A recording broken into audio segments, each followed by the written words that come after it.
Lounge Podcast. Today I'm here with Hex and Beat. Hey guys, how's it going?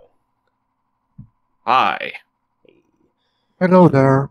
hey, Hi. awesome. Alright, so today we're gonna cover the basically point of view, like point of view in general, like how you handle it in a narrative, and like I guess it was Val's topic, but since you're not here, I'll explain it best I can.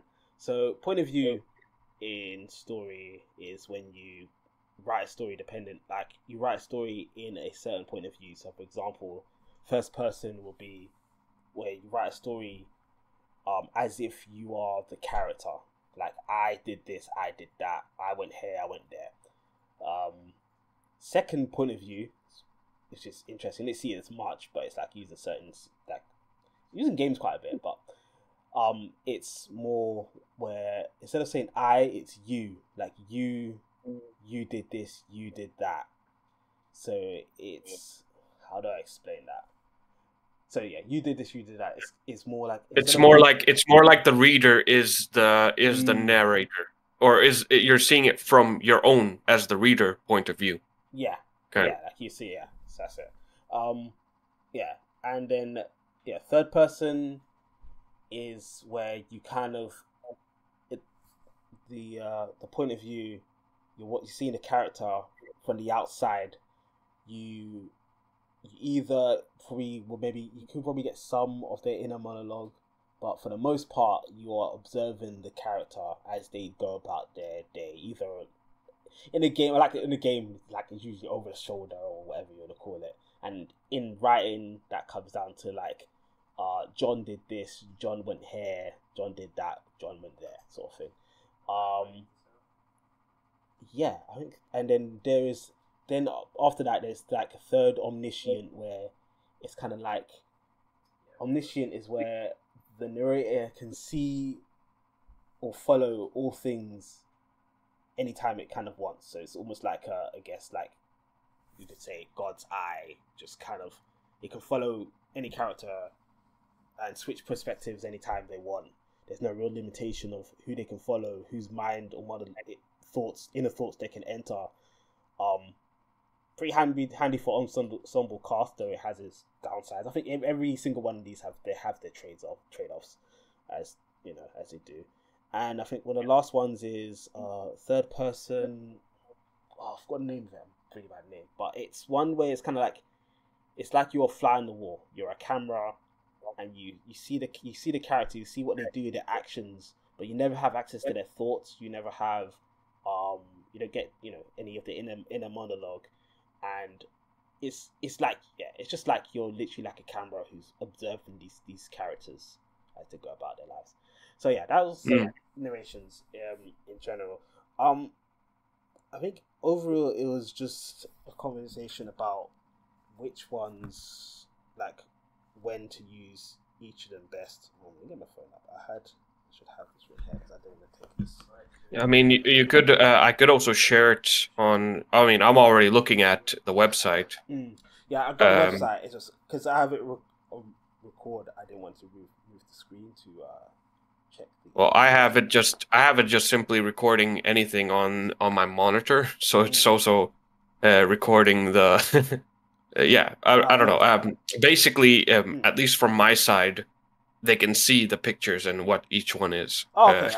Okay. So, I mean, if I use your thing, I'll probably be more free to move around here. You could use my footage, or we could do this. This is also more. No, this is more complicated, actually. Yeah. No. Wait, Wait. You're right now recording Discord, aren't you? Yeah, I'm recording the screen itself. Then maybe if I do like this, then it's like, then you're seeing the website. I can go on that sec. 1 sec.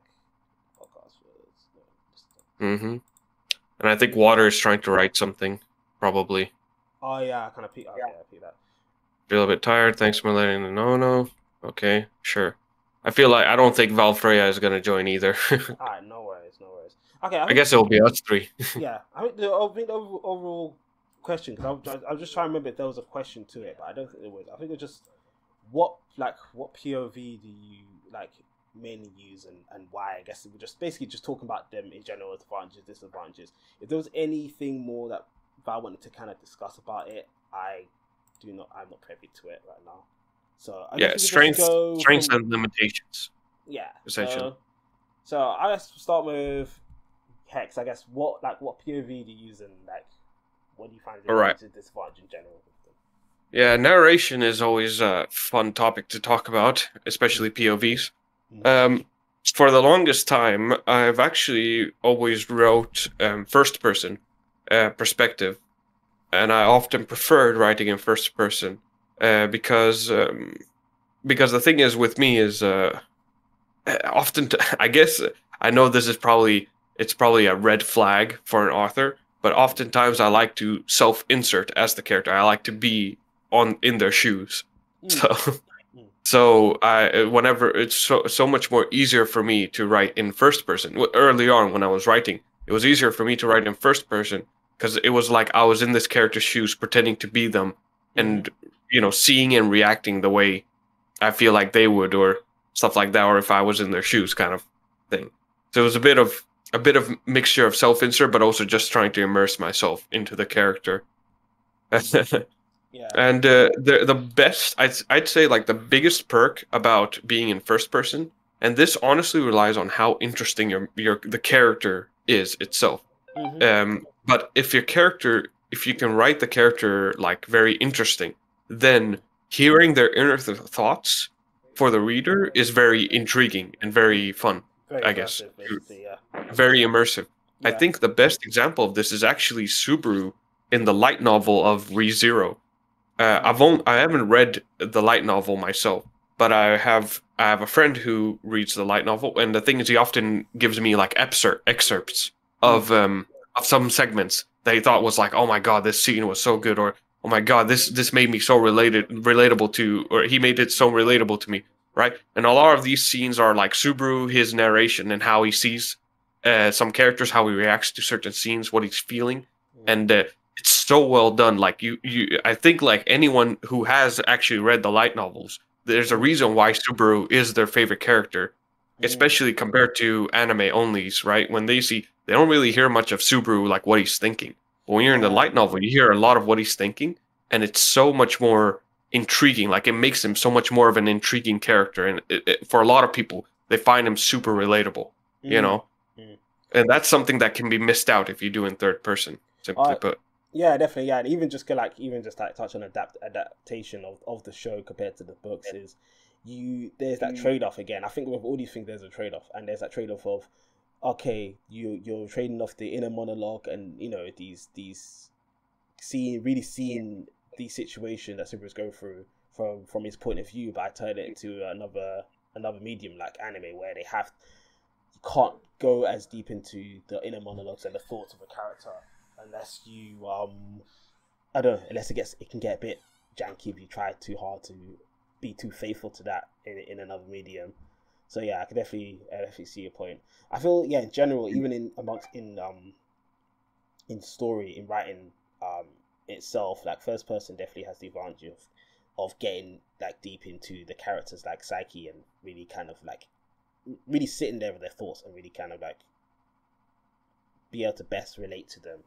Though I feel as well like that is his natural advantage definitely, but it doesn't mean that other POVs can't do that to a good degree too, or get close to that too. It's not like if you don't do like this, you're not gonna get that. Not necessarily true, but it definitely is. I mean, there is the omniscient third person, which can achieve the same thing, where you can feel what the character's feeling and stuff, in the third person perspective, and that's something I learned later on, that it can achieve the same thing. It's like it's fine. Yeah. What do you think, Beach, by the way? Like, I feel like you've been quiet. I don't want to take your spotlight, I want to hear your thoughts as well. In my case, it's a RVP and RVP hero, which is more new. And it's the first time I appear in this podcast ever since I started with RVP hero. It's been a minute. I use Fly on a Wall. Fly on a him wall. being Okay. with a small combination of omniscient to show sometimes the thoughts. Okay. So you mix omniscient and fly on the wall together, which that's interesting. Yeah. Well, what do you feel like you get out of that, out of like any other POV? Like, what made you choose that? Mainly because it's a way to show everything Mm-hmm. without always having to put I or he or what, and with a book like mine that has tons of characters going around, it's harder to keep up with just one or two or three without doing it. Yeah. As just like in Myra's Mask, for example, being that camera going around. Yeah. And also, and showing off. Yeah, actually, it's wait. Could you repeat? Sorry, did you say Majora's Mask? Sorry, I didn't hear fully. Like yes, in Majora's Mask? Okay. Yes. Now I get it. I didn't hear fully, so now I know. Yeah. But no, it's interesting you bring up like that because I was gonna say, like when you mentioned, like I imagine when you write in a story, you've imagined it because I think what POV you use does kind of obviously come down to what you best imagine the story be best told in. But I imagine you kind of imagine the story as a movie or as a show already in a lot of ways. So you just kind of it just naturally leans into it being written like that. It's that kind of like what? Mainly in my case, it's not because it's similar to a show, but only because imagine that in a chapter of RPP Hero, I have one open, so I can just check around. I control between 3, 4, maybe 5 characters at once in the same situation. Yeah. So using first person or second person, that'd have been chaos. Or it chaos. Yeah. You wouldn't be able to, like in first person, you wouldn't be able to get as much perspectives that you feel like all the characters there need. Like they wouldn't get their time to really get their perspective across, and the story would be really different. It would only work, I feel, first if you do first and second person combined. It would only work if there's like very few characters, like maybe max 3. Let's say 3 characters.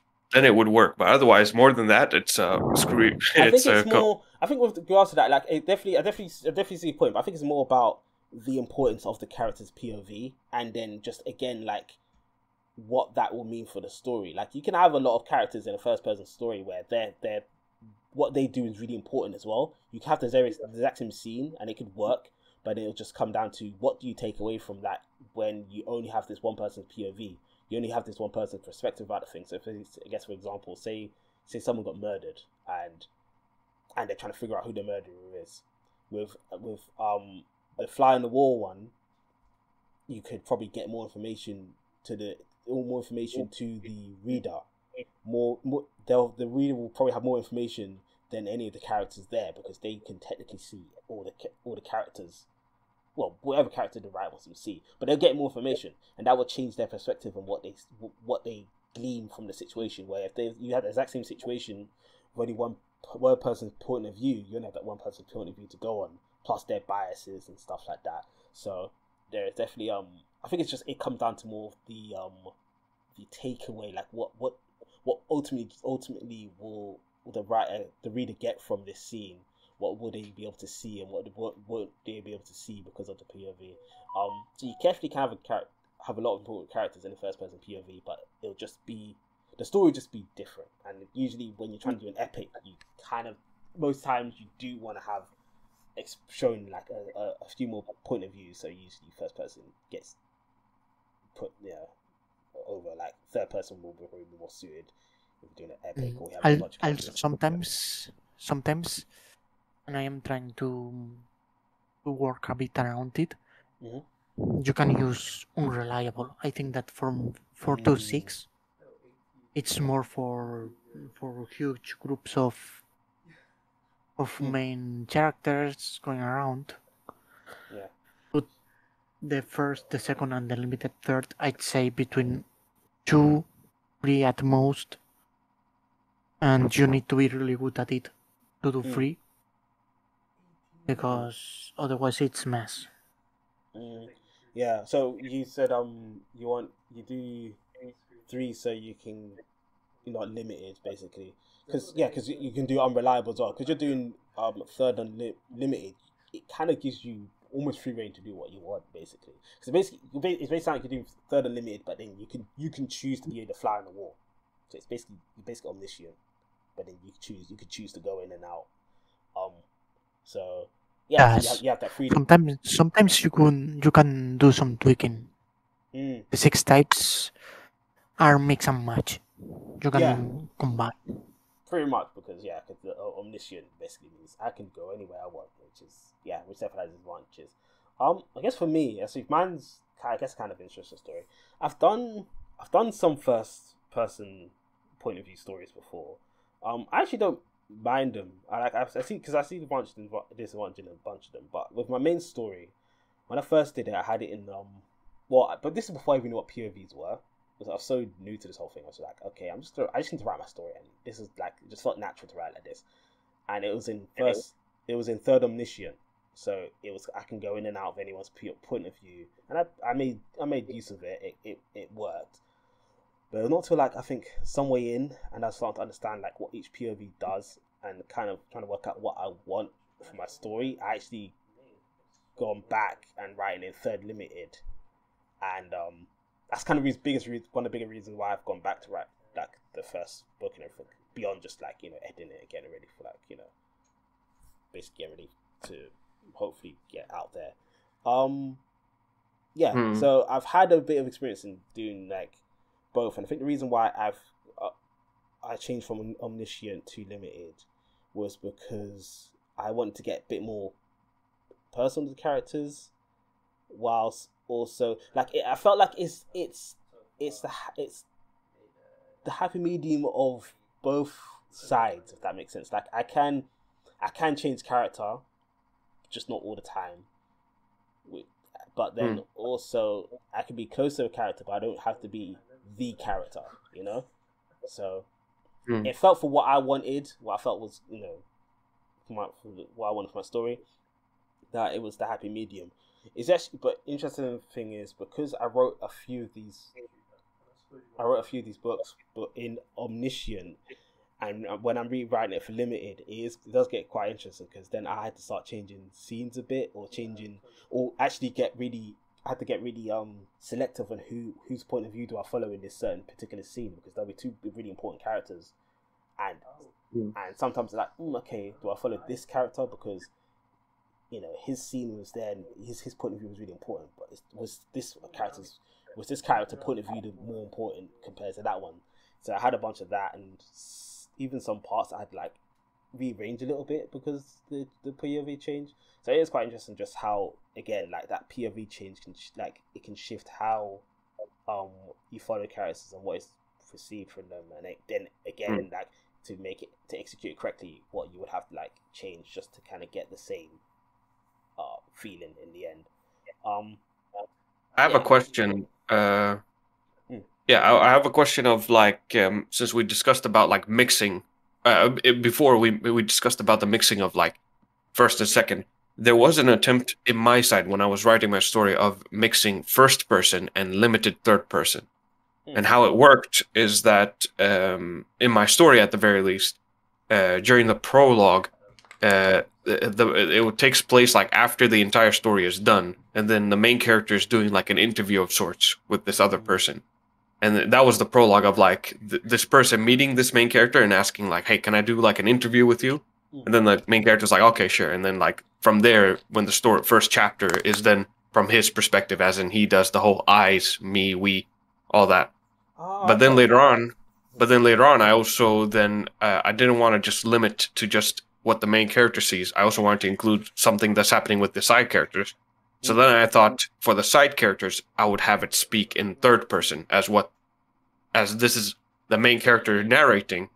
But when he's referring to the other characters, he's saying he, she, they, them, all that stuff. And it's calling out their names of what they're doing. And since this takes place after the entire story has been finished, then it's more like it kind of makes sense that he's an omniscient.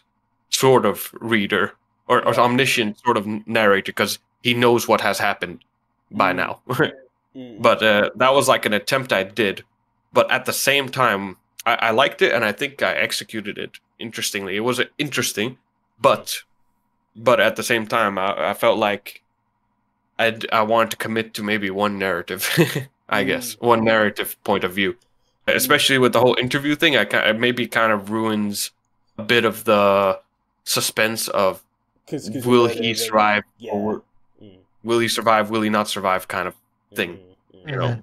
Depends on how you do it. Exactly. I mean, you could still add suspense for sure, but I mean, didn't one of our people like share like a link to how to add suspense in different ways without killing characters? I think that was like a discussion. Yeah, in our Val. Yeah, Val added that in. Yeah, that was like a good reference for like other ways we can add suspense and stuff. It doesn't have to be that way. I mean, you can always make your character suffer even though they survive, right? I mean, ReZero is a good example. Yeah, I mean, no, some people say, I think isn't amongst it say to live is to suffer. I mean, come on, man. Yeah, that's use true. Your imagination, you know. Like, yeah. but go. No, I was just gonna say that now I've been considering between omniscient third person or limited third person, and I've also considered just kind of mixing both of them together. Like, kind of, how do you say? Like, let's say it's limited for most of the time, but then there are like rare moments where, like, let's say like two characters are doing a fight, right? And like the fight is going hectic and stuff, but then like there comes a equilibrium between the two fighters, and then maybe like the narrator becomes a bit omniscient and says like, in this moment, these two fighters, the only thing in their thought was that they just wanted to win or something. I don't know. Like that could be like where it becomes omniscient, but then other times it's mainly limited. I feel like I wanna be able to sort of mix between these two, so that moments where it feels like it's good to have omniscient narration, I feel like it would work very well in those, and then other times it will be limited. You know, I don't know if it honestly depends on execution, but I feel like that's what I want to do. No, yeah, definitely come down to execution. But yeah, again with these things, I think like a lot of, because it depends on the person. But some people are like, oh yeah, well the rules are this. Well, it's like, well, rules they're more are meant to be broken. Rules are meant to be broken, or they're more guidelines. You know what's it? Captain Jack. Captain Jack Sparrow. I think they're more guidelines than rules, which is so true, because like a lot of, you'll see a lot of good work, and yeah, sure, a lot of them will follow the rules, but then you'll have some of them they work really well, but hey, they're broken through rules here and there because the person knew when to break the rule, because they knew what they were doing, because they were the chef of their work, not the cook of their work. You know, they knew the ingredients to the point where they knew that, you know, what to use when, instead of just only use this when it's here. So yeah, definitely can work. I did something like that as well. Not too different from what you're mentioning there. I had like, even when I've done it in third limited, because I wrote quite far in third limited, and I had like one particular scene where I just kept it third omniscient because there was a few really important characters, and the moment, like, I don't know, like none of them saw the moment, but I felt it was worth having the readers be aware of the moment. So I had to change POV in that little paragraph. I felt it was worth it. So yeah, again, and just like having, I think even like, I guess if there was like, I won't say rule, but if there was because I imagine one question would be like, oh yeah, is it okay to mix up POVs? I would say yeah, just knowing what you're trying to go for, and for the reader who's experiencing the story, like I think. My first thought with a lot of things is, does it work? That's the main thing. It's not, is this not if this is allowed or when this is allowed, is does it work for what I'm doing? And beyond that, it's just knowing like, okay, if a reader was coming to read this and I change things like this, what would it do for the reader? Would it help them understand the story? Would it show them something deeper that they couldn't get otherwise? Or would it just jar them? Like, just, I think being cognizant of that, and then I guess beyond that, getting other people's opinions on it if you're still worried about it. But no, yeah, beyond that, I've never been one to say, oh, only this point of view is meant to be used here. Because I don't know, I already mentioned that because I know that some people can think like that with certain things, which I mean, if Mm. it works for you, I suppose, but don't. I don't know. I think it's just Don't limit yourself. Yeah, and don't limit others by saying, oh, like it's only meant to be like this, and like I can imagine a new budding writer and it's just been told all these rules, and it's just like, Yeah. just knowing when. If you want an advice, a small tip for working on this, if you're starting out, you can try first fly on wall, or Yeah. combine fly on wall and omniscient, because in terms of difficulty, that doesn't mean that doing more difficult ones will give more quality, because it won't. Mm. But if you want one that can adapt to almost everything, it's a combination between omniscient and fly on wall. Yeah. Right.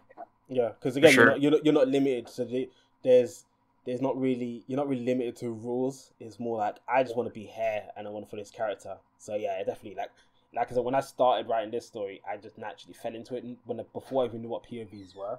So yeah, For sure. I totally can see For the sure. point of that.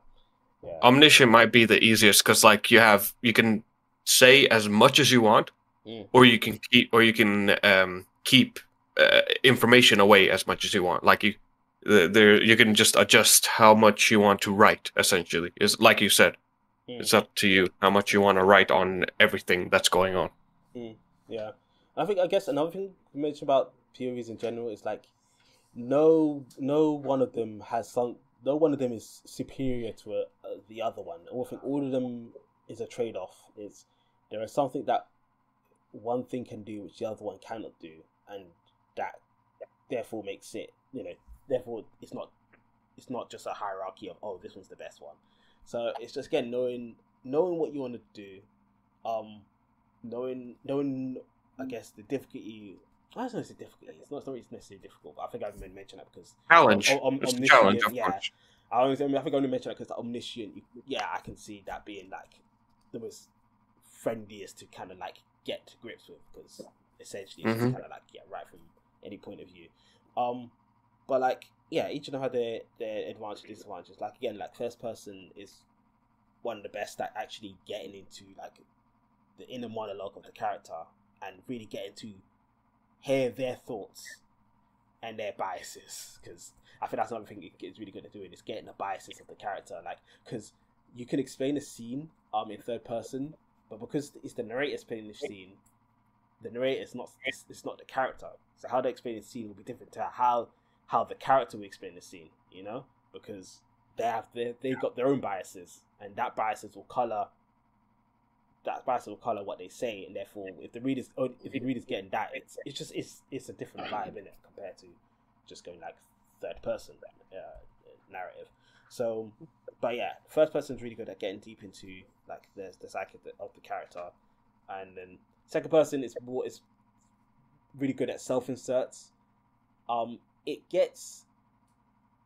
There don't tend to be really long stories made with them, I understand, because I can just by hearing it, I understand why. But again, just don't take these as rules. It's more like guidelines. There'll be someone out there who's gonna take on the challenge and make a long ass story if it hasn't been done already. Probably has. But yeah, like from what I've seen and the sound of it, I can see why it can be really tiring to make that as a long story, because it's like, I don't know, just going with a character for so long with you did this, you did that, is a bit, I can see the disadvantages in that for a long narrative. Then third person is good for more ensemble casts. You want to switch point of view of characters, but you still want to be close enough to get like a bit of that first person sort of closeness. That's kind of a good happy medium. That's the reason why I chose it, because I felt like it was the best of both of what I wanted. But again, because of that, it doesn't get as close as the first person in terms of getting in touch with the character, and also you can't move away from the character as far as you can with omniscient or fly on the wall. And then fly on the wall is really good at getting to like seeing the character's actions. It's like Big Brother. It's like you essentially see what they're doing. you see their actions, you see their reactions. You don't get you mean like a live TV show, essentially. Yeah, Yeah.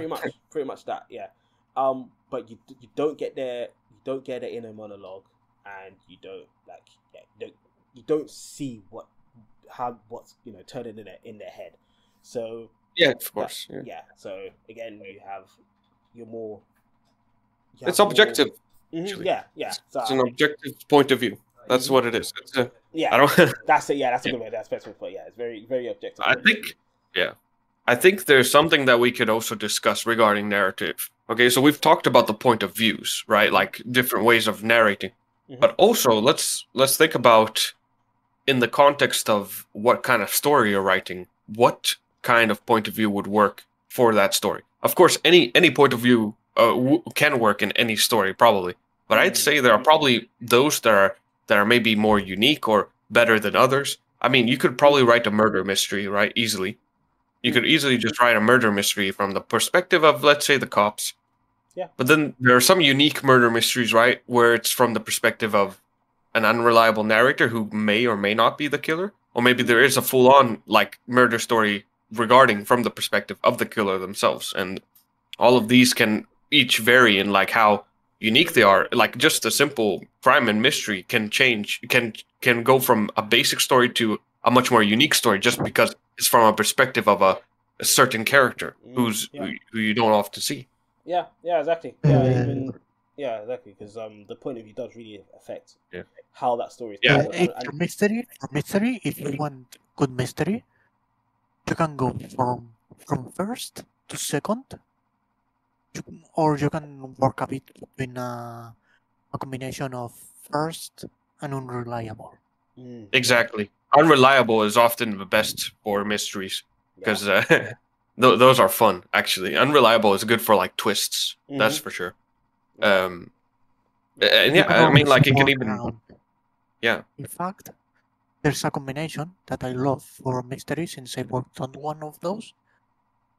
That is first person and unreliable, making it first person unreliable. Yeah. So even those are good. The narrator that you're following his narration is unreliable. Yeah. Exactly. Yeah. That becomes a mystery in itself. Like what is the intention of the of this character that you're following? Like, is he good or is he bad, or why is he lying about this certain? All of this basically is, I'd say, it's not just, I mean, narration is one thing, and there are limitations and strength in that, but there's also limitations and strength in regards to the character that you're following for the narration. Yeah. Especially, I mean, like a lot of people are now really liking to. They really enjoy to write like villainous protagonists, right? Breaking Bad, stuff like that.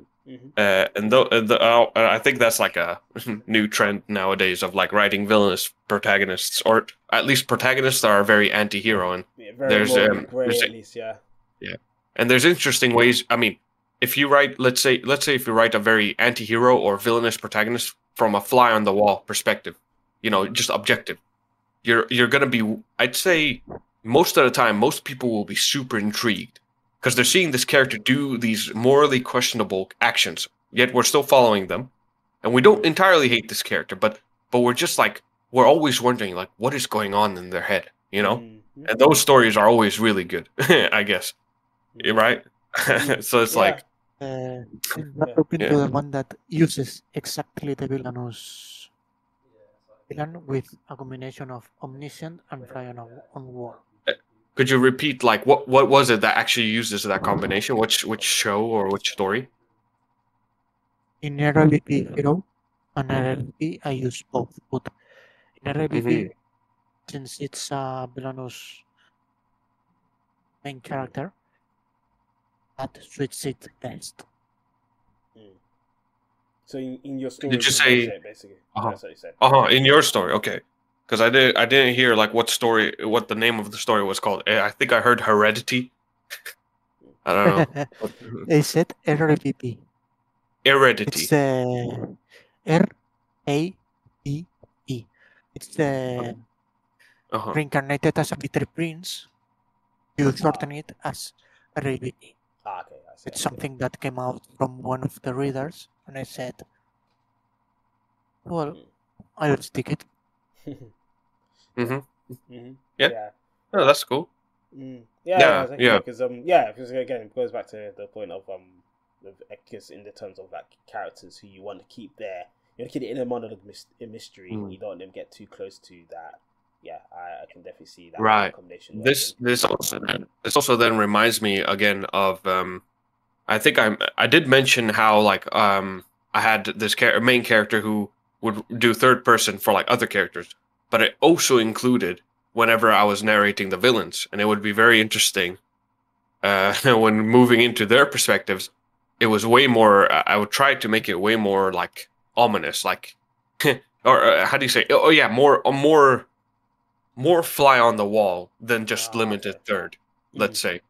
Because yeah, exactly. It would. So I just realized I'm actually using like three. I was using three narrations POVs, which was first person for my main character, third person whenever it follows like the side characters, and then fly on the wall whenever it's the villain's perspective. It's like full on objective. Just you don't know what's going on, what they're thinking of, and stuff. Yeah.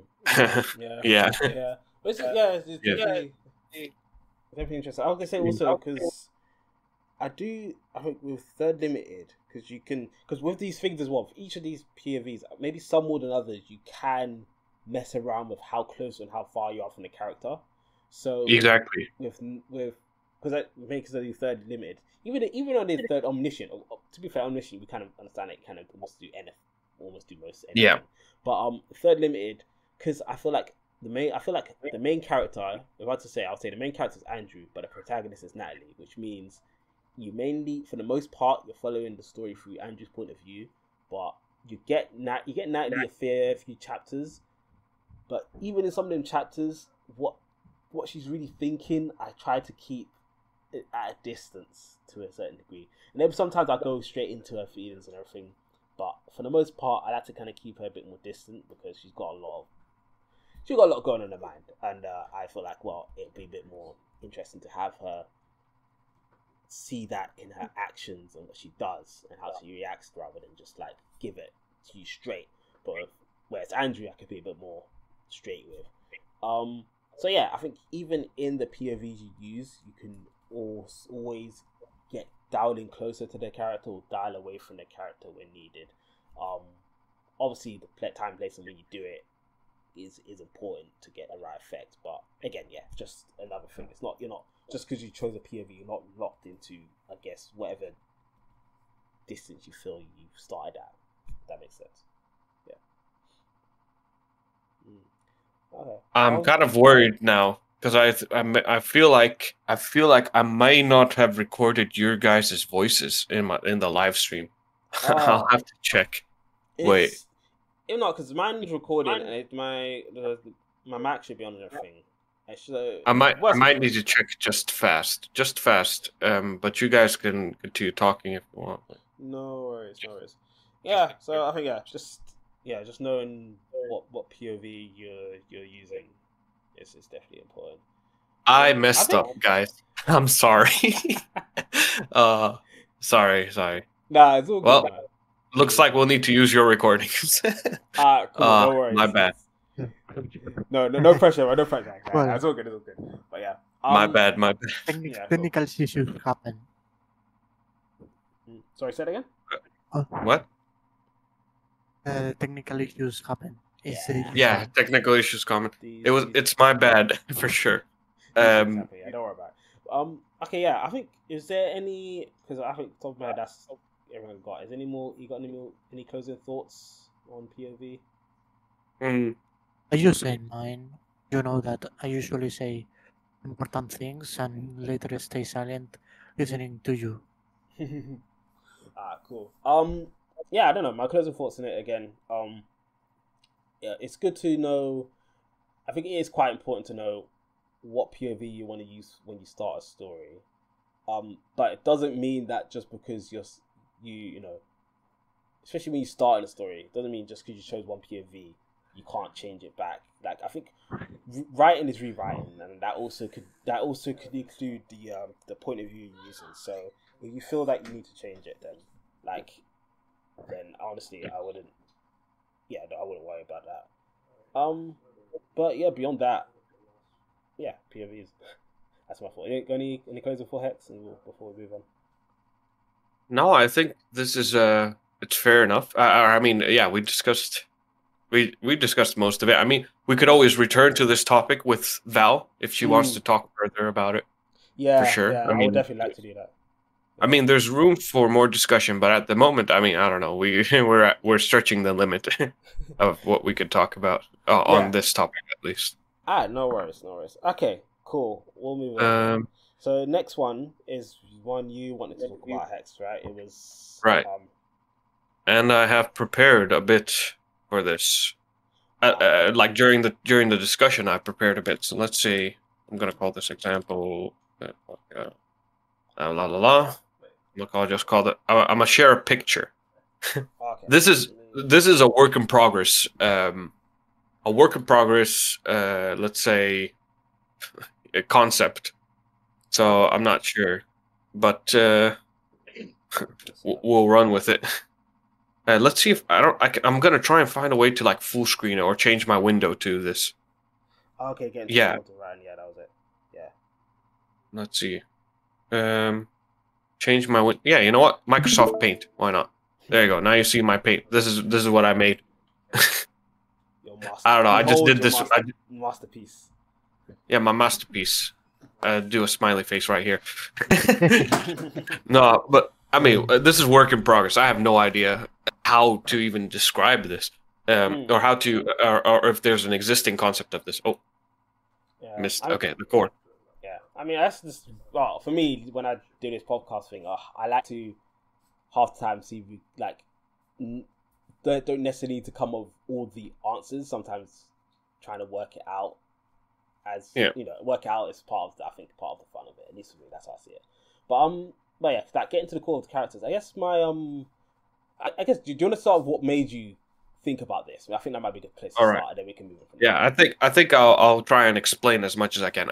Again, this topic as well. I mean, I also want more people. Want to bring in more people for this so that it can be more further discussed. So this is also a topic that we can maybe return to later. Yeah, for sure. Yes, I think that it would be better for later. We have one also that has been probably stopped for ages that I left in the list of topics, but like ages ago. That maybe we could use better. That is the one. Let's see. Military... Is it the military? Let's actually go to the topic list of topics, and let's see if I can find it.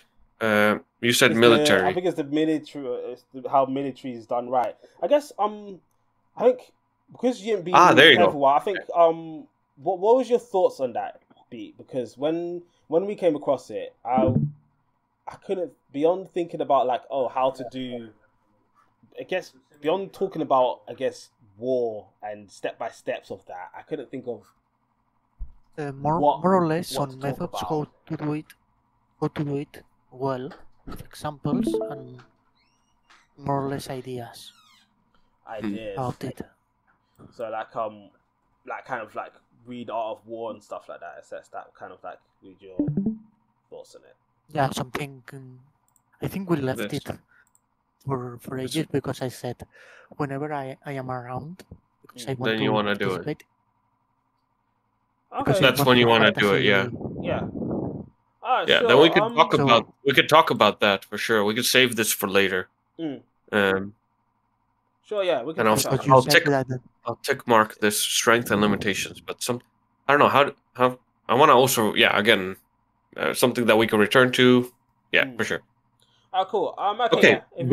Yeah. If you want to do that topic, you can. Yeah. So that starts off beating. Then let's do this topic for today. Then we'll save the other one for later. So Beat, you go. Explain. Okay. In this one, we were talking about of how to do it with fantasy races and fantasy books, because the usual more stuff, it's more or less usually get a storybook and learn from it, essentially. But there are many ways that fantasy can improve and expand all the war effort and make it even better. For example, myself, I'm working on some things like the using fire spells as bombardment, for example, or for trench warfare, done easily with earth magic, as molding the earth to make trenches or faster. I think okay, because I think this is why actually. Well, besides because you didn't here for a while anyway, so I really we didn't want to do a topic that no one was here for. But I think even at least with me, even if we were to do this topic, I wasn't sure beyond just talking about like what we're using as ideas for the military. I wasn't sure how to really make it into something that could be. I guess you go to let's you talk about general stuff like okay, you know, try to use magic deeply, not vastly. Don't come up with 10 billion spells. Come up with a few spells that are really deep that can be used and utilized in many different ways in the world. And then apply that to warfare. Beyond that, I wasn't sure what to extrapolate from the topic. So I guess so that's what you're saying to say is like I guess using an example was using earth magic for trenches and stuff like that. So instead of like there's war and then it's because it's magic warfare, using the power in your story for the tactics, right? Is that the main thing you're going for? Yes. Yeah. No, mainly because then way because I always my topics usually have in mind bring something to the viewers to think about how a writer works on several things. Yeah. So, usually on. I recall the one of villains that I always was pointing things out.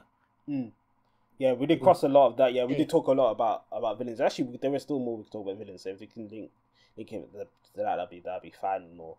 But I don't know. I don't know. In my head, I just thinking because we can talk about battles, but then I think most of you can correct me if I'm wrong. Maybe I'm not seeing another point of view from this, but I think a lot of it end up just be talking about just use more flame spells here, use more this. It's like I think each person. No, I don't know. Also, since we were talking about the POV before.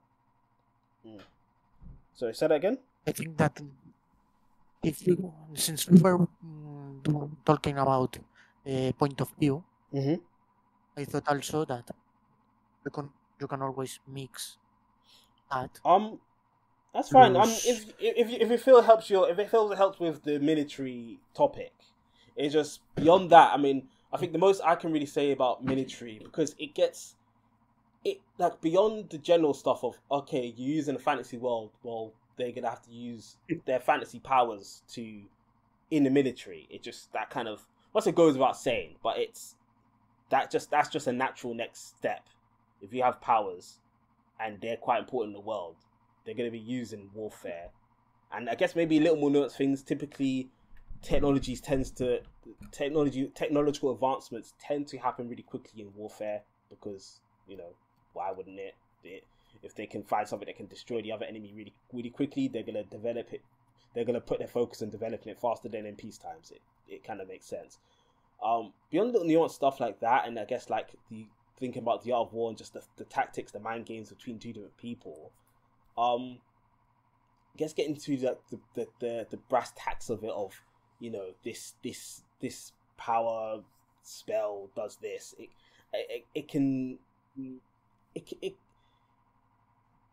I don't know. I don't think there's too much a person listening to it can extrapolate from the brass tacks of it unless you're talking about the military mind and I guess maybe some mindset or maybe some general tips that anyone can kind of take to in their story, then I can get mainly because mainly I had this idea because of the underutilized, for example, is use the magic, for example, in Mm. stories like Overlord. Overlord mainly Mm. all the with the wars of Restis Mm. and I guess the Empire. yeah. I guess It we can was do. and then I guess yeah. That's helpful actually. Yeah, that's good. This is a good idea. I think we could do probably talk about a good example and bad examples about it, and then maybe get into a bit of the tactical stuff. Because beyond that, it gets a bit for writer trying to take away stuff. I think it gets a bit like I don't know, like beyond knowing just knowing that they have powers in their story and they should apply it to the war. Getting into the super deals of what yes, this stuff, it gets a bit like it's almost like sitting there and talking about Pokemon abilities. Just gets a bit. It's okay, yeah, this is super access to that, but it's not gonna help me win my game. This is kind of another. If that makes sense. So maybe talking about maybe give me like give it a good example of tactics or military in a show. Why why it's good, and then maybe a bad example. okay, Maybe that's a good way to go. okay. I have one in my head Mm-hmm. right now, and it's from Yoho Senki. Yojo Senki, Which is yeah, that one- one has a good magic. Yeah, magic military. Yep, yep. Which is why I thought of it. Mhm. It's because they use the mages as some sort of attack helicopters. Well, only the Empire because the rest are just so behind. So what they do is send an observer and check when how artillery hits, for example, but also they use as a as a infiltration force to hit specific places and deliver a blow to the enemies. Like for example, going into now I need to recall exactly, but it was literally they snuck into a capital and literally blew up one of the weapon factories of I the think I enemy know which country. scene it is. I think I know which scene you're talking about. Was it like the scene where like the main character pretended they did a warning to say, "Hey, we're going to blow up," but they had a kid voice, right? So no one took it Yes. seriously, and then they were like, Yes. "Okay, let's blow everything up," and they were Yes. unprepared and That- took them off guard. That's one really good example. And also later on there's I'm not sure if it appeared in the season 1. Maybe Faker knows if it appeared again in the first season or nothing. The one of What the scene? Firestorm. Sorry. Firestorm. Firestorm. A player. Yes. An entire city coming to the ground. I The don't city know of much. Alpine.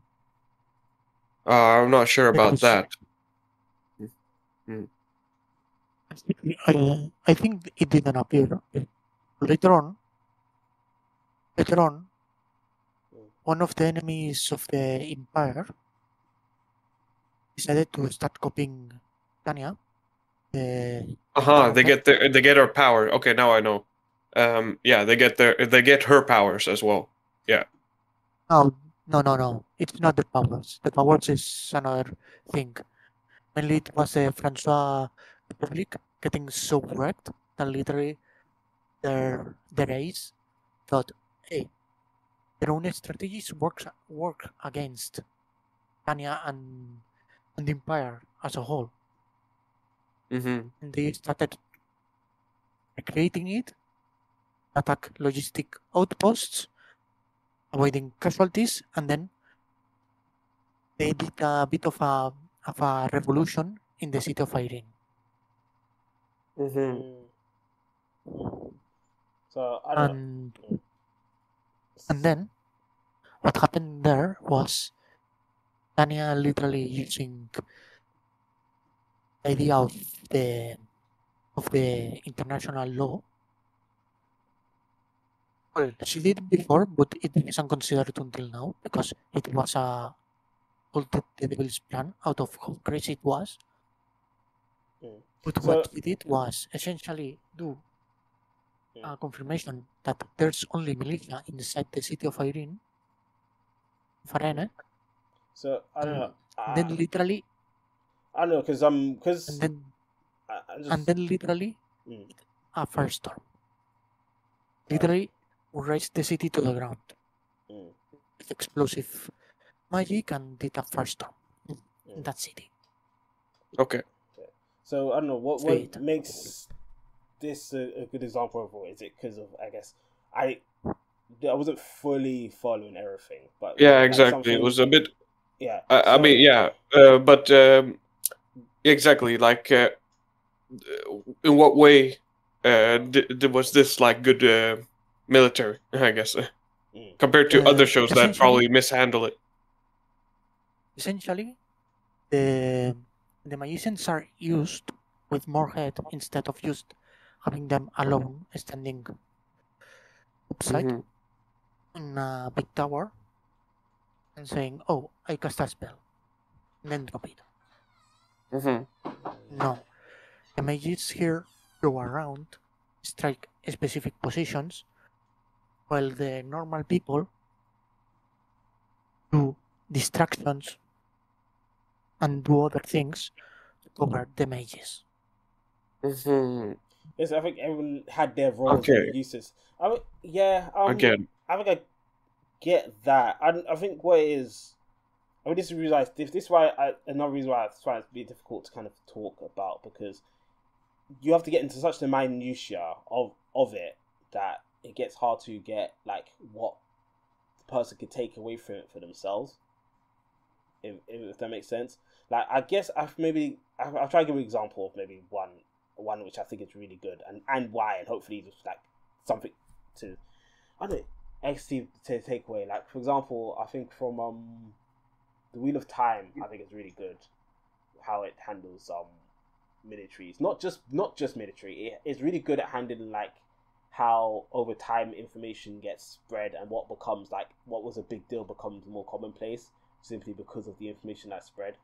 And the reason I bring up this because there was throughout the whole story, like kind of going back to what I was saying about if you're making a magic system, so even regardless of if you're making a military thing or not, if you're going to make a magic system, try to make it deep, not don't try to make like 1,000 billion spells. Just make it. Try focus on making what you have be deeper, not wider. If that makes sense.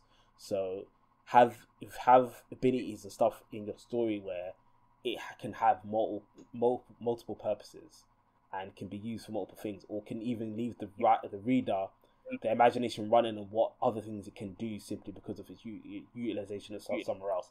And the reason I bring up this is because in Wheel of Time it is really, really, really good at doing this. Like, without spending too much, I give one example. So throughout the story, in this world there's a power called it's the one power, and there's a male and female side to it. It's not too important for this situation, but just one way to think about Wheel of Time, to keep it in mind. So there's people really gifted the power, got more power than other people, and there's people who come from a time. There's a bunch of bad guys called the Forsaken. They've lived for a very, very long time, but they're sealed away, and they're able to use the power in ways that make the people of the modern era look like children. And there's one power they had that no one in the modern age was able to work out, was like it's basically teleporting. Like they can make a weave, and they can move from one location to another. It makes a gate, and it's like Portal basically. They had this ability where they can basically move from one location to another by making a gate. Cool. So in the beginning, there was very few people could do that. It was like the most powerful or guys can do that, and most of them were bad guys. Eventually, this information gets spread because like one of the main good guys, he's also got some history, which he's also got long lost knowledge, so he's able to use it eventually. And as the story goes along, where at the beginning where certain people with the power in the modern age saw this and were like, oh my gosh, what was that? Eventually, someone start learning how to do it because it's teachable. They just start learning how to do it, and it becomes more commonplace. And now when they're in day to day, not just that, but when they're in battle, it's something they can use. But then near the end, because as you're reading this, you're like, okay, well, this can do this and it can do a lot of stuff. Okay, you move from one location to another, but it's also a gate. Like I said, like I mentioned, it's like Paul, right? So near the end of the story, it gets used in a lot of like other interesting ways. I won't get into the details of those, but one particular really interesting one was there was one point where they needed maps of the area, and they had these genius generals who they didn't even use the power, but because they saw what these people can do with the power, that they'll build a gate and put it somewhere else. One of them figure out if we make a gate and put it up into the sky, we can look down, and that can be our live map. And it's like, well, yeah, that makes sense. Like it's just like they used the power that's been in the story this whole time, and use it in a way which even when it was comments, I was like, wouldn't that be really cool idea if they just used them, they turn it down, or even threw attacks from up above. Like you could drop a rock from if you can pull a rock above someone's head and drop it, it's a deadly weapon now. So, and then when they start doing that, yeah, that's perfect. Like that makes perfect sense.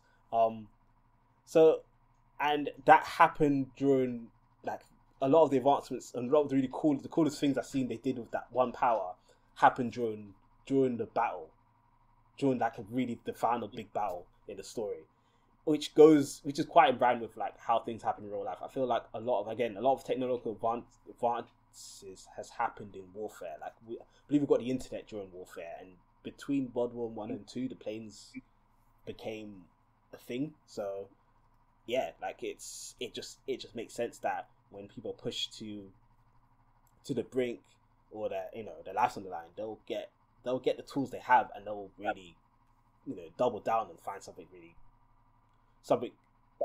cool with it that can use as an advantage in war. And yeah, this was just one really really good example. So I guess what I'm getting out of it is, I think you do this. It's good to do this anyways. Make a system that is deep, not just broad, where you have 50 billion spells doing 2 billion different things. Trying to make abilities and powers that can be deep and can be used in multiple different ways.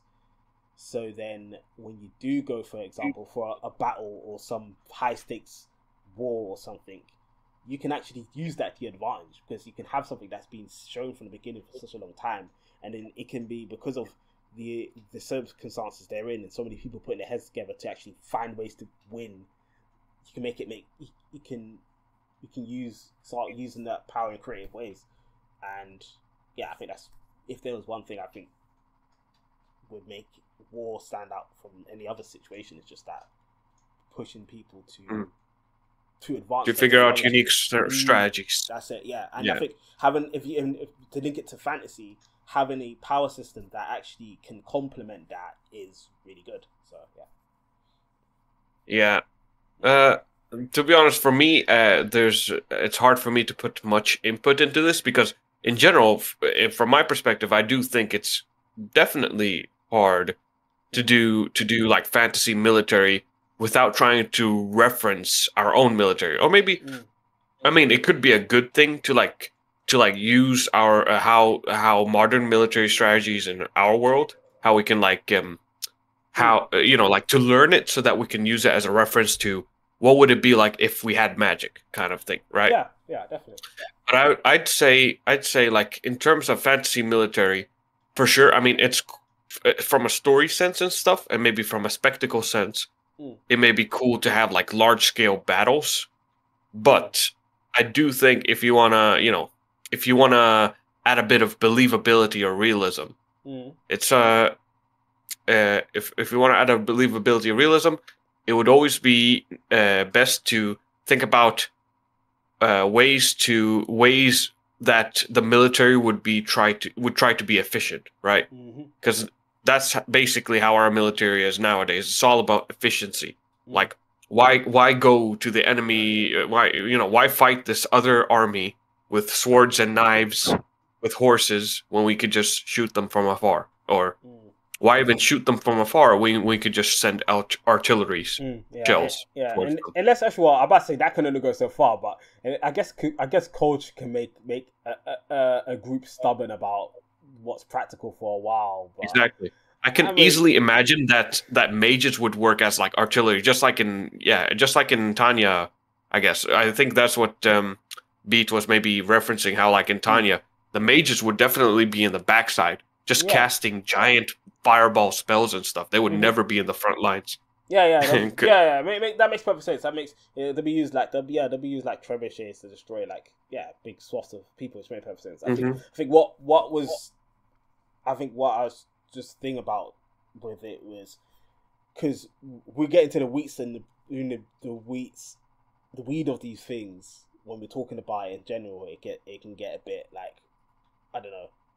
I think there'll be not much someone can take away from it after a while. Like we can say, okay, use mages as, like, treat them as artillery, okay, and then I guess treat golems like tanks to a degree, like but like I feel like a lot of that it would be very cliche and it's overused. I think there's a lot of stories that have done it before. So it's way more fun and probably more unique if you have an actual functioning magic system and then you fully try and think about like unique strategies that would only work in the story that you're writing. That's for sure. Yeah, that's what. But then that comes back down to the magic system the person has. So best thing we can depends on the person. Simply. So the best thing we can do is say, hey, make sure you have, try to have a system that's deep rather than flat, so that when you have that option, otherwise you'll be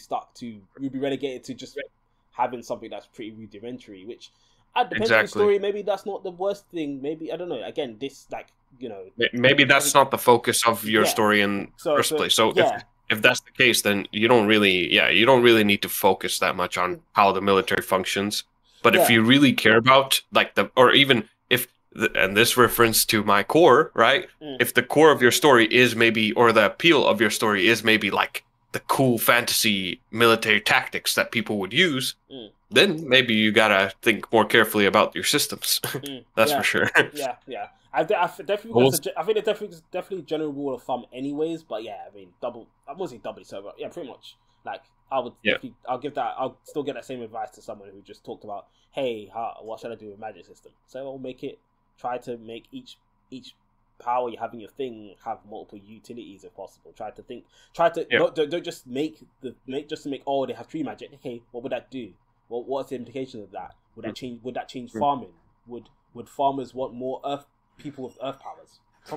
They probably would. So this just came into my mind. Or sorry, do you want to say something, Beat? No, I was waiting for you to do all the stuff, because later I'll put the example of battle of bad use of magic militarily. Okay. Military. I thought you were gonna mention it. I thought you mentioned it already, but never mind. No, okay then. I just added the good one because. It was a bad example. Oh yeah, my bad. Yeah, we did say a bad example. I guess I thought you covered it. Never mind. But then wait, let me just say my thing fast. What was I gonna say? I forgot. I lost my thought. But it was something regarding. Let's see. Right, now I remember. Yes, a good recommendation for anyone listening.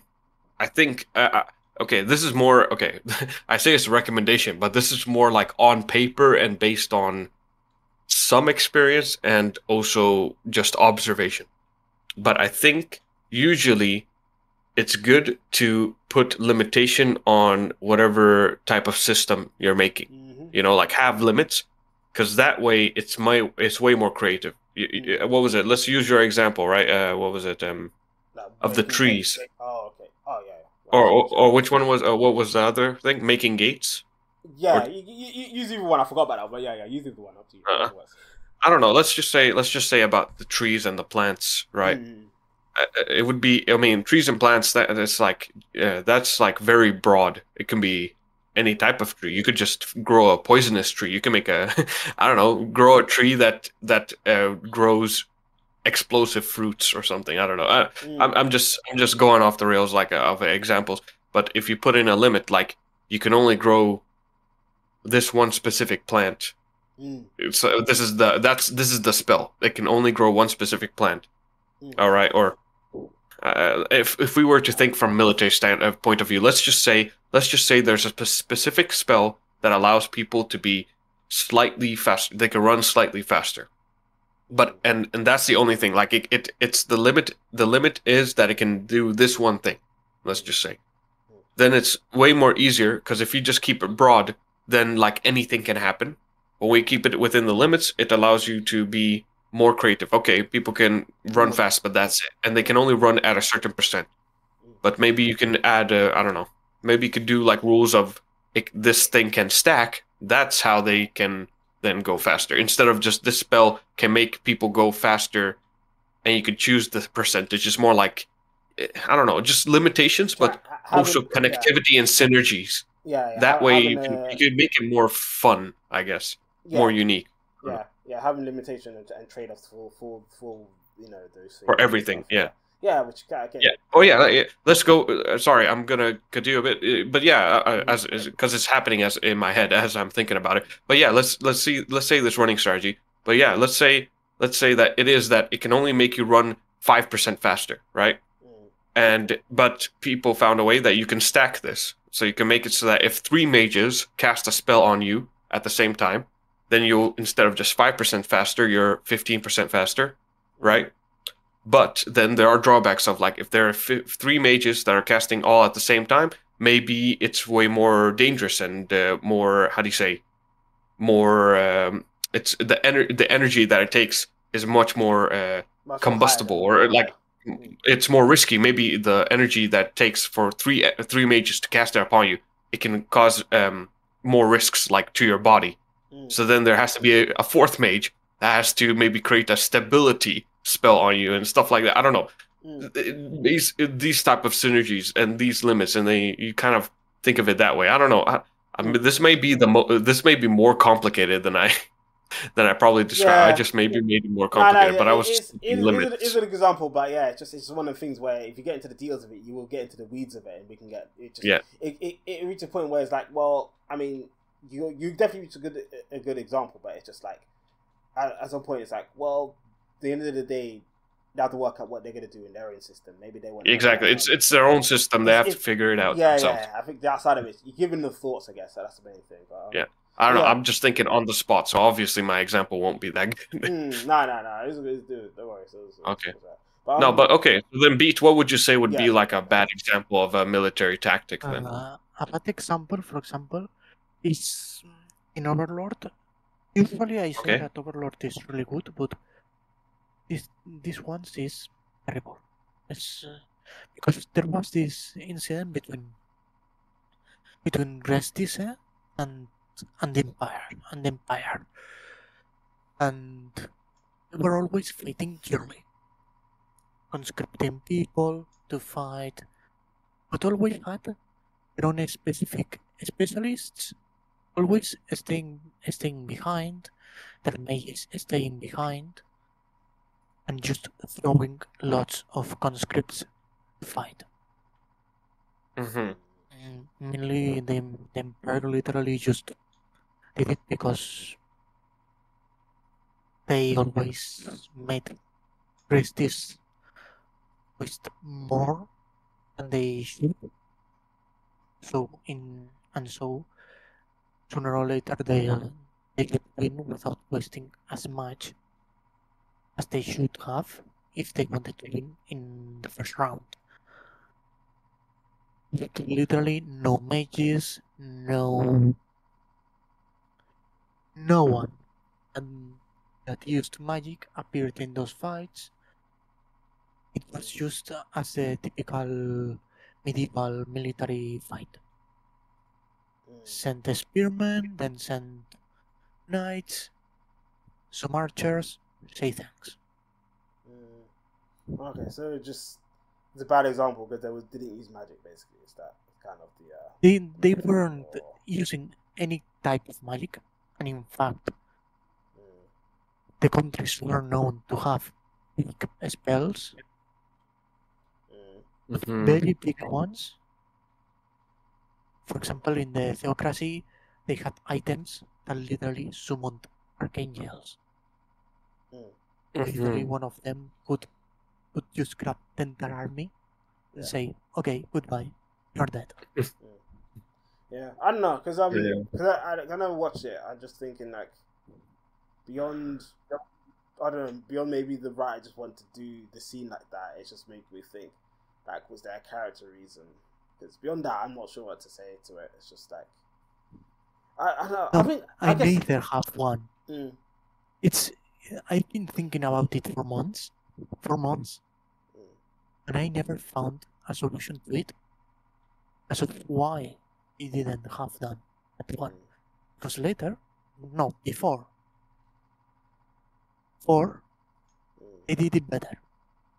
They did it better. Like in the first Lizardmen- and second season, right? They had some army fights in Yes. the first and second season, and those were pretty good. I'd say I never Yes. saw past season like halfway through season 3. I didn't see much after that. Yes, but literally we reached to a part of the goats. Part of the goats. I think it was the third season. Mm-hmm. I think it was the third one. Yeah, I think there was the kingdom during the third season, like kingdom battle kind of thing, or the start of it at the very least. Yes. And literally, it was always, oh, no one wins. It's always Shirley. Literally, in spears, one spell, it was a big one. It was a super tier one. And then you have people like in the first season, the Ningun, that literally had the Archangel. And it's like, you can drop it. Why not? Or literally, the Black Scriptures, all of them have mages. It was the same if it's the same in the light novel, I'm not sure. Again, I haven't watched it, but if it's the same light novel, maybe just I don't know. Maybe even the anime is just thought, we're not gonna do it like this. No, it's the same in the light novel. In the light novel, it's the same. I see. I don't know. And essentially, it's like that. Even the fight in Restice, when they are just finishing up the sweeping. Maybe one mage around, two, in some cities that had adventurers within the army. Nothing. Literally, it was Aura saying, okay, let's go up and kill everything. And that was it. Which is understandable. Aura is really strong, and the pets are literally in New World comparison, they are gods.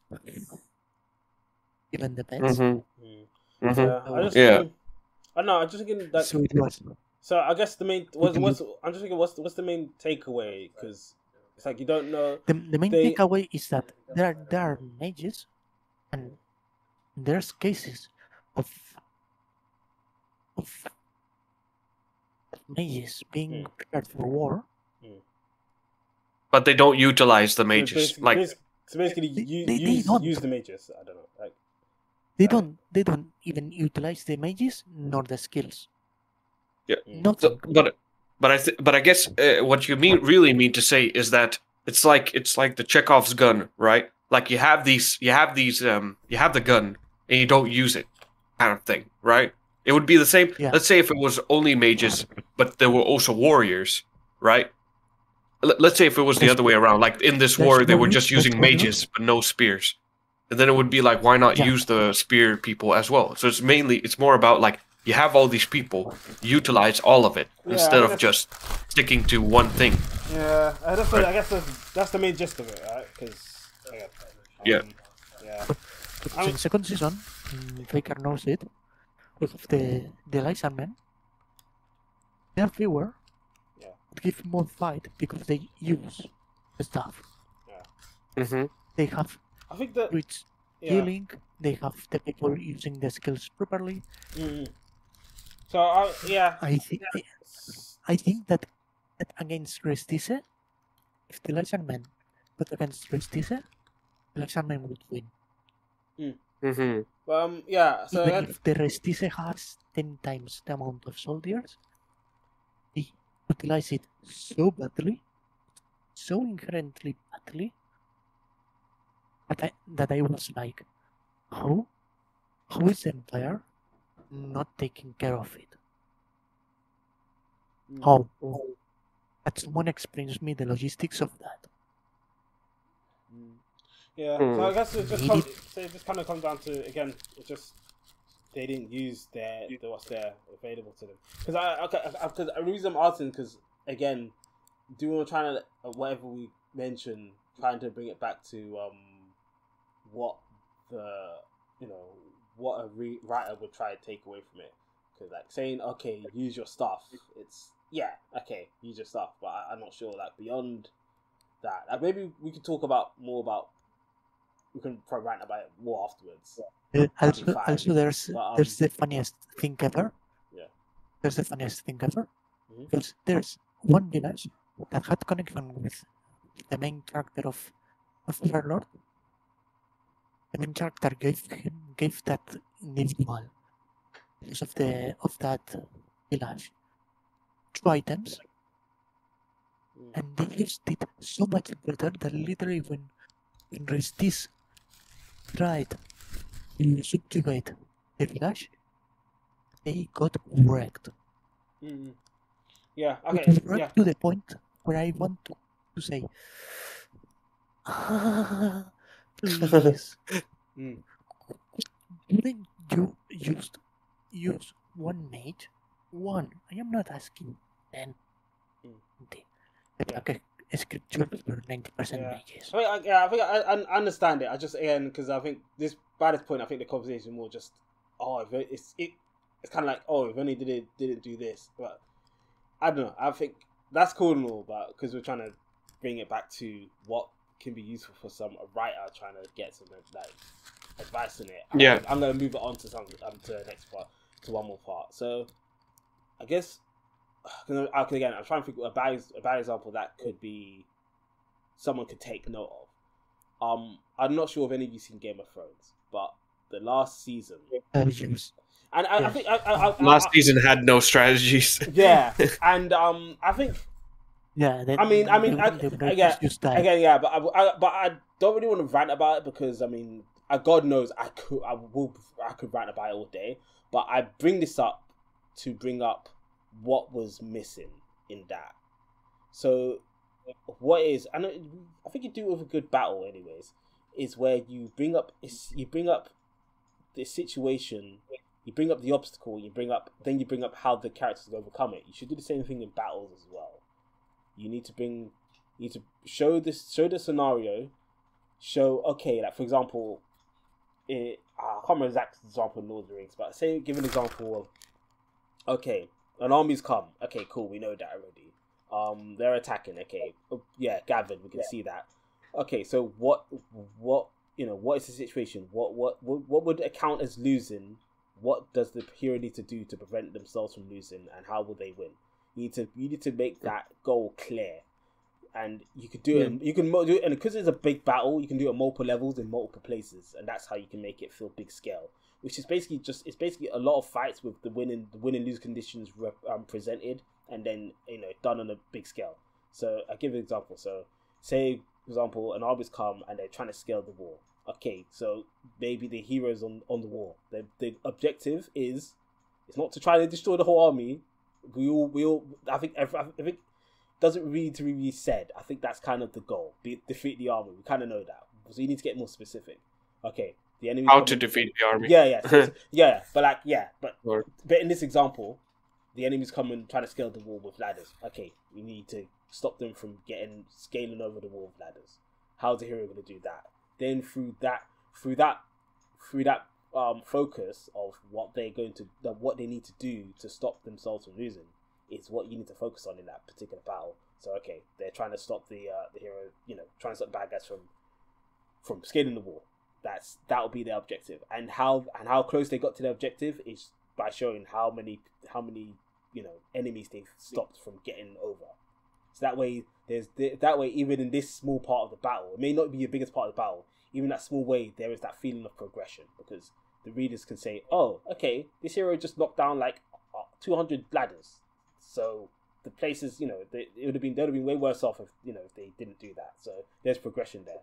Or I guess there is they're on a bridge and the enemies coming to storm the bridge, and they need to keep need to prevent their enemy from getting across the bridge and destroying the gate. If they destroy the gate, they're gonna get in and they're gonna be in worse trouble. If they can keep them away, then they might stand a chance. If keep them away for long enough until until next morning. I think something like that happens in Lord of the Rings. I can't remember the specifics, but this is the reason why this battle felt so intense, because you had it gave you these small win and lose conditions in each moment. That's to show the progress of the battle. It didn't just say, "Oh, la-di-da, heads all the enemies," and fireballs everywhere and blah blah blah. It gave you specific win lose conditions for each part from whatever perspective you're following, and then you see how that affects the overall momentum of the battle. So So now say now they failed to protect the gate, so the gate got blown through. Okay, now they have to retreat further down into the underground. Right, that battle. Yeah. I do not remember the parts in Lord of the Rings. Maybe this exactly happened in Lord of the Rings, but I understand the mechanics of what it did to make it interesting, and that's the reason why especially near the end of Game of Thrones, it didn't feel interesting because it was just a bunch of What one big thing, and this is one thing you should take away, is use a little more, put a little more light in your screen so you can actually see what's going on. That might help. But anyways, which one? Just put the battle against all the Nightwalkers and how dark the screen was. You couldn't see anything. Pretty much blind. Oh, sorry. Yeah. I thought you were talking about my paint. Oh no. I was use more light. Okay. No. Your painting's looking great. I'm just sure. Absolutely. Okay. Yeah. But use more lightning for the White Walkers. Yeah, that's fair. Oh yeah. I just kind of just couldn't you couldn't see anything anyways. Just a small thing. But the bigger reason why it didn't work and it was that interesting is just because there was none of that feeling of progression and there was no progression, and there was no win and lose states really given in that whole battle. It was just kind of like it was a lot of just things happen. Now characters are here. Now the enemies are here. It didn't feel like okay, if we defend this gate, we can survive till this. If we don't, then we have to retreat here. It was just kind of a lot of things happen, and it was dark as well. It didn't help. So yeah, if there was one advice I give about if you're gonna write battle, treat it like if you're gonna write a big battle, I think you want to treat it like how you treat a smaller scale battle, but you up the scale and the amount of people in there. So even a small battle, I'd say the same thing where you'll need to have a win condition and a lose condition, and then you need to show how the character is progressing towards that or actually falling further away from that. Same thing in a big battle. That's it. Yeah. I could add something. I thought about this as you talked about the whole Lord of the Rings example, and then it reminded me of a manga called Kingdom. I don't know if you've heard of Kingdom. I've heard of it. Oh, never read it. Okay, yeah. Nah. I mean, it isn't very easy to read legally. Actually, there's no official translations. You kind of have to sail the high seas. Okay. Fan translations and stuff like that, but the Great Pirate Era. Great Pirate Era. But I've read I read a significant amount. I haven't even caught up, but I've read at least around 200 chapters. But it took me a while. But I think one of the big, even if it's not fantasy, but one of the things that I think it can be probably applied to any kind of military tactic kind of story is you need to establish all the players, or all the either all the potential players, but also just in general, like all the players that will be in this fight, in this battle, right? And there's and always keep and always like I think the best way to do military battles right, or fantasy military right, is to how do you say?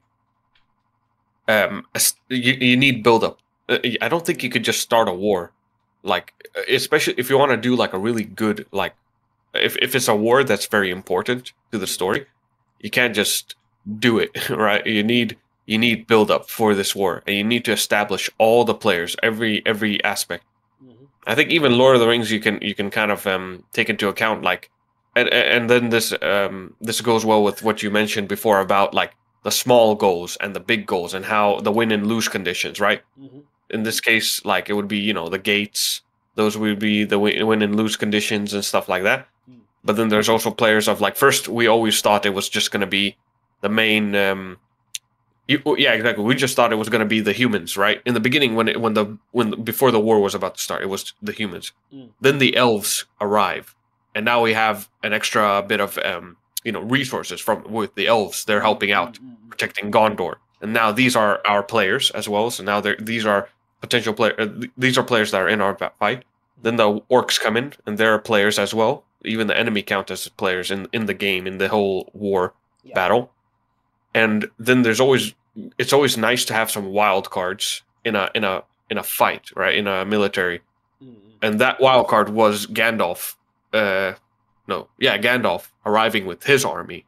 They were the saving grace, and I think what's good is there was build up for this already established, or there was at least foreshadowing. It was foreshadowed, yeah. It isn't Deus Ex Machina. He said that he would return with an army to help out for Gondor. Yeah, but it was just a matter of when. Yeah, right. Yeah. He literally says if you look to, I forgot what he said, but like basically saying if you can survive until this time, I will be there, and he survived to this time. So again, it's that setting the stakes and setting the win and lose conditions and exactly, and then also establishing the players so that you could, and when you know all the players in hand, then it's always fun. It's always fun to how is this battle gonna turn out, right? Will the players arrive or will they not? If they do arrive, will they be able to save the situation or won't they? Maybe there's an unexpected player that has they have been mentioned. Like if it wasn't Gandalf, maybe there was like a villain, right?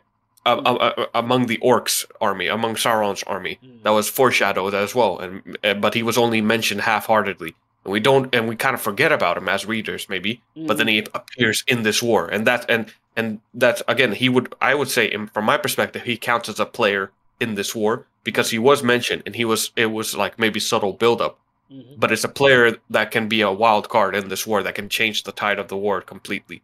I don't know. It's so fun talking about this. Honestly, it's so fun talking about like the ways you can actually probably. I mean. This of course it just depends on the reader, but as you can hear, if anyone even if people who hear this, it's just fun to try and speculate about and establish players and how you want to do this war. It's so fun. Definitely give it a try. Definitely consider it. I think I think the most fun part is actually like beyond just the general stuff of like how to make it all feel in fun and intriguing is just the working it's just working it out for yourself and your own story, how you're gonna put all these pieces together. But like I think it's what I found makes hard talking about this as a general topic is because a lot of it does at the end of the day got to be figured out by the writer more so than like other things. Like other stuff we could talk about. Okay, here's these certain things you can do, but it's like military. It's like okay, cool. Have a cool military. Yeah, got it. And then also then it's like then I don't know make sure you use the things properly. Yeah, but then it's just like I don't know. Beyond that, it's like how they go about doing that is really going to be unique to the writer themselves. So beyond that, I just didn't feel there was too much else to say. That being said, I think we did cover most of it. Yeah, we've covered. I will mention that what I just talked about like the whole players thing. I think this can easily be applied to. It doesn't have to be military, but it can actually be applied to just a story in general, like in an arc, like in a story arc. Usually in manga arcs, right? There's always a battle that goes on. You could definitely use this for that type, like especially in One Piece, it's often used where there's always established players and unexpected wild cards and stuff. Yeah. So you could you could use it for anything. Yeah, no, definitely. I think honestly, there's not. I think when it comes to really gets down to it with battles in warfare and just between two people, there's not too much difference, to be honest. Like the only thing of difference, like, at the top of my head, and if it depends. This really depends on what kind of storytelling, how much forefront it is. Is this just the scale? Then and the scale then comes with like, I guess logistics. Like, I don't know, the rules of warfare, if there is any in your story, and how important that is, and how important it is to even cover. That's the only real difference. And even then, even battles, there are rules to it. Like, gladiator battles can have rules anyway. So beyond that, that's the reason why I wasn't like think, oh, there's super a lot to say, because whenever I think about a lot of these things, I'm thinking, well, that can be done in a one-on-one battle too. Like, half the stuff I said, you can apply to one-on-one battle. Or making magic deep. Making magic deep. I think you should make it deep anyways. Don't you make it for military? Yeah, exactly. I think, but I think, well, that being said, I think we covered it. All right, guys. So it's been another episode of the Lounge Podcast. Thank you for joining. It's been really good. Also, guys, if you like what you're doing here, don't forget to subscribe and leave a like and write a comment. Tell me your thoughts. That's it. We'll leave it there. All right. Take care. See you I'm gonna do a big thanks for watching on the screen right now. Ooh, yeah, that's it. Yeah. Thanks for the art. It's been keeping me entertained. I've had it on this whole time. All right, guys. Take care, everyone. Have a nice day. Take care. Bye. Thank you. Bye.